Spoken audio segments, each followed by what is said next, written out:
Hi guys, welcome back to my YouTube channel. So guys, in this video I will show you how to fix WhatsApp login problem on iPhone.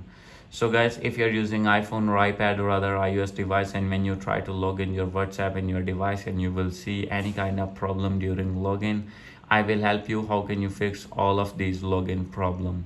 So let's get started without wasting any time. First of all, open your settings, make sure that you have connected with strong internet connection, and after this go back. So guys, now you need to click on general and scroll it down, and from here you need to click on transfer or reset iPhone. Click on reset and you need to reset your network settings, and after this go back. And guys, now you need to check your VPN connection.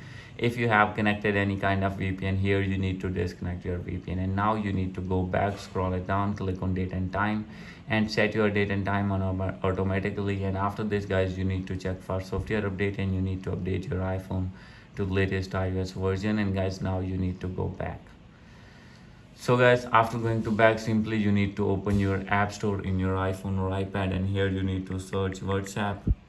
And after searching it, you need to open your WhatsApp messenger here and you need to check for update. If your app is not updated, then you need to update your app first. And guys, after doing all these methods, you need to go back and check that your problem will be fixed. And if still not fixed your problem, no need to worry, you have to apply the another method. The another method is you need to open your settings, click on general and click on iPhone storage. And guys, after this you need to scroll it below, and from here you will see the option of WhatsApp. Click on it and you need to offload your app, and after doing offload you need to reinstall it again. And guys, after doing this your problem will be fixed.